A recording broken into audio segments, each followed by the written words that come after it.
In the incomparable landscape in which Nelson Mandela spent his childhood, they brought back his body on its last journey to the family home.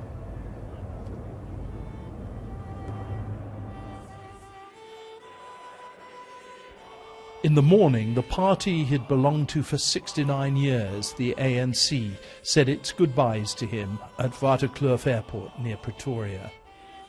For his widow, Graça, this was the most emotional public moment so far.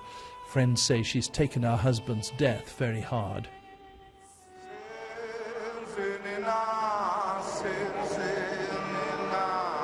President Jacob Zuma broke into song, as he likes to do. He's got a good voice, but he's had a tough time politically. Since the death of Nelson Mandela, he's been criticised, heckled and booed.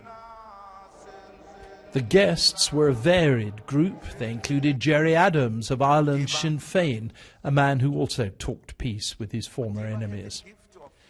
But one important figure was missing, Mandela's friend and ally, the former Archbishop Desmond Tutu. He said he hadn't been invited and didn't want a gate crash. The ANC said he had been invited, and tonight he said he'd be going after all.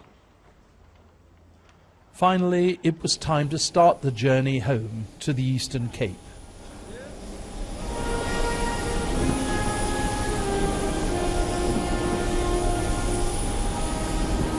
He was leaving behind the big cities of Pretoria and Johannesburg, where he'd achieved many of his greatest successes.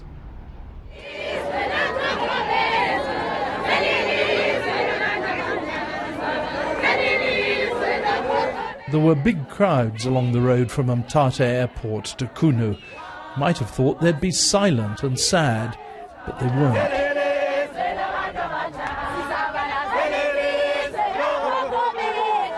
This is such a sad day, and yet everybody's happy. Why is that? It is so painful that he is dead, but now at least we have the chance to celebrate. So you're celebrating his life and you're showing your gratitude. Yes!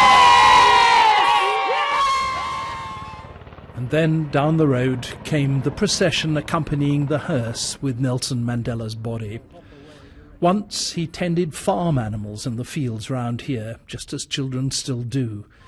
Now the one-time shepherd boy had the full panoply of the state to bring him back home.